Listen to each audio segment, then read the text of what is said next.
Video जो है आज के पेपर का हिंदी के पेपर का सल्यूशन है यूपी पुलिस कांस्टेबल के लिए जिनका आने वाले शिफ्टों में एग्ज़ाम है। कल से एग्ज़ाम स्टार्ट, कल से और हैं एग्ज़ाम।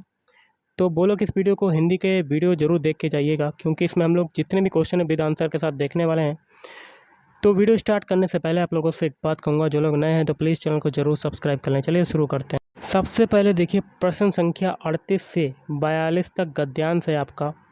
गद्यांश आप देख सकते हैं या पढ़ सकते हैं।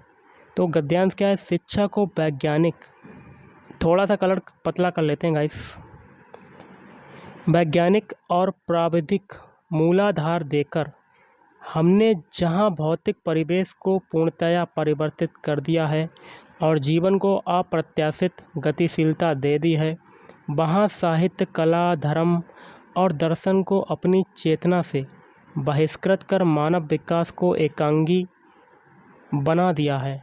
पिछली शताब्दी में विकास के सूत्र प्रकृति के हाथ से निकलकर मनुष्य के हाथ में पहुंच गए हैं, विज्ञान के हाथ में पहुंच गए हैं, और इस बंद गली में पहुंचने का अर्थ मानव जाति का नाश भी हो सकता है। आगे कहता है, इसलिए नैतिक और आत्मिक मूल्यों को साथ साथ विकसित करने की आवश्यकता है, जिससे विज्ञान हमारे लिए भस्मासुर का हाथ ना बन जाए। व्यक्ति की क्षुद्रता यदि राष्ट्र की क्षुद्रता बन जाती है तो विज्ञान भस्मासुर बन जाता है। इस सत्य को प्रत्येक क्षण सामने रखकर ही अणु विस्फोट को मानव प्रेम और लोकहित की मर्यादा दे सकेंगे। अपरिसीम भौतिक शक्तियों का स्वामी मानव आज अपने व्यक्तित्व के प्रति आस्थावान नहीं है और प्रत्येक क्षण अपने अस्तित्व के संबंध में शंकाग्रस्त है। तो पैराग्राफ के क्वेश्चन जो हैं वो देख लेते हैं। क्वेश्चन क्या है? क्वेश्चन है, आधुनिक मानव विकास को सर्वांगीण नहीं कहा जा सकता क्योंकि। तो पैराग्राफ से आपका जो निकल रहा है वो डी ऑप्शन निकल रहा है। क्या है? साहित्य, धर्म, कला आदि मानव चेतना से निर्वासित हैं। अगला है क्वेश्चन, अणु विस्फोट को मानवतावादी की मर्यादा देना तभी संभव है जब व्यक्ति की। 4 ऑप्शन दिए गए, तो इसका पैराग्राफ से आंसर क्या निकल रहा है? ऑप्शन बी, क्षुद्रता को राष्ट्र की क्षुद्रता ना बनने दिया जाए। तो ऑप्शन बी आपका राइट आंसर हो जाएगा। अगला है, आज का मानव अपने व्यक्तित्व और अस्तित्व के प्रति इसलिए शंकालु है क्योंकि। तो इसका हो जाएगा ऑप्शन डी, वह विज्ञान की विध्वंसक शक्तियों से भयभीत है। अगला है, हमारी विज्ञानाधृत शिक्षा की सर्वाधिक महत्वपूर्ण देन क्या है? तो इसका देखिए आंसर क्या निकला पैराग्राफ से? ऑप्शन बी, जीवन का अपरिसीम भौतिक विकास। अगला है, मानव जीवन को भस्मासुर बनने से कैसे रोक सकता है? तो इसका देखिए क्या हो जाएगा? ऑप्शन सी, नैतिक आत्मिक मूल्यों को विकसित करके। अगला है, निम्नलिखित में से वाक्यों के शुद्ध रूप का चयन करें। तो इस क्वेश्चन का राइट आंसर क्या बनेगा? ऑप्शन डी, भारत में अनेक जातियां हैं। अगला है, विस्मयबोधक चिन्ह कौन सा है? तो देखिए ऑप्शन ए आपका राइट आंसर हो जाएगा। अगला है, वह आई हो तो मेरी चिट्ठी उसे दे देना, इस वाक्य में कौन सा काल है? तो देखिए इसमें काल आपका क्या हो जाएगा? ऑप्शन सी, संभाव्य वर्तमान। अगला है, असोच और असौच शब्द युग्म का सही विकल्प क्या होगा? तो देखिए इसका बनेगा ऑप्शन बी, असोच का मतलब होता है बिना सोच के और असौच का होता है अशुद्धि। अगला है, आग लगने पर कुआं खोदना, लोकोक्ति का अर्थ क्या होगा? आग लगने पर कुआं खोदना मतलब ऑप्शन सी, संकट के समय बचाव के लिए सोचना। अगला है, जिसे सरलता से पढ़ा जा सके, के लिए एक शब्द क्या होगा? के लिए एक शब्द हो जाएगा ऑप्शन बी, सुपाठ्य। अगला, निम्नलिखित में से वयोवृद्ध शब्द का सही संधि विच्छेद क्या होगा? तो ऑप्शन सी, वयाधन वृद्ध। अगला है, 2019 का साहित्य अकादमी पुरस्कार किस रचनाकार को दिया गया? इसका देखिए राइट आंसर बनेगा ऑप्शन डी, नंद किशोर आचार्य को दिया गया था। अगला, देश प्रेम में कौन सा समास है? देश प्रेम में अगर समास की बात करते हैं तो इसमें आपका हो जाएगा ऑप्शन सी, तत्पुरुष समास आपका राइट आंसर बन जाएगा।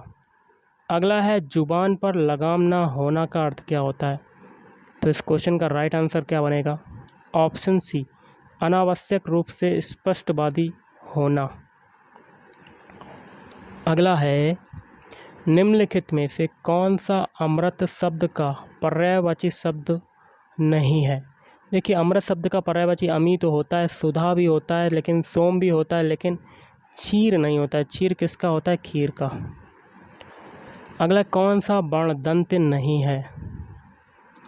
ऑप्शन ए टा, बाकी के तीन ता, धा और दा, ये सभी आपके दंत्य हो जाएंगे। अगला है, निम्नलिखित में से कौन से शब्द में उपसर्ग नहीं है? उपसर्ग देखिए आगे से निकालते हैं तो वो आपका ऑप्शन बनेगा ऑप्शन ए, ओढ़ना में उपसर्ग नहीं है। अगला है, समास का शाब्दिक अर्थ बताओ। समास का शाब्दिक अर्थ क्या होता है? सभी को पता होगा, ऑप्शन बी, संक्षिप्त होता है। अगला है, किस वाक्य में अच्छा शब्द का प्रयोग विशेषण के रूप में हुआ है? इस क्वेश्चन का राइट आंसर बनेगा ऑप्शन सी, यह स्थान बहुत अच्छा है। अगला, प्रेम सागर के रचनाकार कौन है? प्रेम सागर के रचनाकार हो जाएंगे ऑप्शन डी, लल्लू लाल। अगला, अनावर्त शब्द का भिन्नार्थक समभिन्नार्थक क्या होगा? तो इसका हो जाएगा ऑप्शन बी, ना दोहराया हुआ। अगला, निम्नलिखित में से कौन सा शब्द पुल्लिंग है?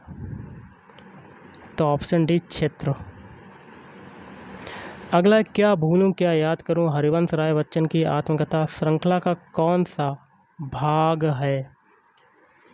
तो ऑप्शन ए आपका राइट आंसर हो जाएगा पहला। अगला, हिंदी साहित्य भाषा के लिए साहित्य अकादमी पुरस्कार के प्रथम विजेता जो थे वो कौन थे? तो ऑप्शन डी, माखन लाल चतुर्वेदी। अगला है क्वेश्चन आपका, सदा एक वचन में प्रयुक्त होने वाले शब्दों को चुनिए। एक वचन में प्रयुक्त होने वाले शब्द कौन कौन से हो जाएंगे? तो ऑप्शन ए, ऑप्शन डी आपका राइट आंसर हो जाएगा, वर्षा कामा जनता।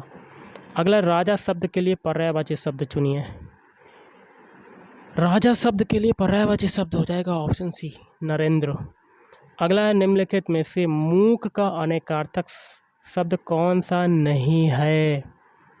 तो विवश। बाकी के तीन हैं गूंगा, चुप और शांत। इन तीनों का मतलब आपका हो जाता है मूक।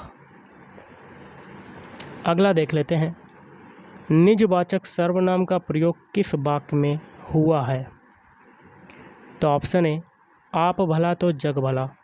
अगला है, किसी एक में ही आस्था रखने वाला वाक्यांश के लिए एक शब्द बताइए। तो इसका हो जाएगा ऑप्शन डी, अनन्य। अगला, निम्नलिखित शब्दों में प्रयुक्त प्रत्यय किस विकल्प में ठीक ठीक प्रदर्शित किए गए हैं? शब्द है आपका धमाका, लड़ाकू, उड़ाक और छिलका। इसके लिए हो जाएगा ऑप्शन डी, आका प्रत्यय निकल रहा लड़ाका में, धमाका में, लड़ाकू में आकू प्रत्यय निकल रहा है, उड़ाक में आक प्रत्यय निकल रहा है और छिलका का प्रत्यय निकल रहा है। अगला है, शुद्ध वाक्य का चयन करें। तो इसमें से आपका शुद्ध वाक्य कौन सा होगा? ऑप्शन डी, मध्यकालीन युग में कलाओं की बहुत उन्नति हुई है। अगला क्वेश्चन है, एक और अजगरही लखी एक और मृग राय बिकल बटोही बीच ही परयो मूर्छा खाए। इन पंक्तियों में कौन सा रस है? इन पंक्तियों में कौन सा रस है? तो ऑप्शन बी, भयानक रस। अगला है, निम्नलिखित में से कौन सा शब्दालंकार नहीं है? तो देखिए, अनुप्रास अलंकार ये आपका शब्दालंकार है, यमक भी है, श्लेष भी है, लेकिन रूपक अलंकार जो वो शब्दालंकार नहीं है। अगला है, जब दो व्यंजन एक साथ मिलते हैं तो उन्हें क्या कहते हैं? तो उनको कहा जाता है संयुक्त व्यंजन कहा जाता है। अगला है, अगम आगम शब्द युग्म का सही अर्थ क्या होगा? देखिए, अगम का होता है, ऑप्शन बी आपका राइट आंसर हो जाएगा, अगम का हो जाएगा दुर्लभ, आगम का होता है उत्पत्ति। ओके।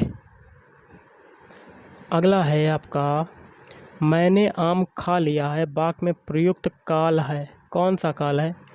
आसन्न भूतकाल। अगला, उपयोग करता हूँ। अब देखिए, हिंदी के सारे क्वेश्चन मैंने करा दिए हैं, तो आज के इस वीडियो में इतना ही। अगले वीडियो में हम लोग जीके के क्वेश्चन सारे के सारे विद आंसर के साथ देख लेंगे, एकदम एक्यूरेट। तो आज के इस वीडियो में इतना ही। थैंक यू, धन्यवाद।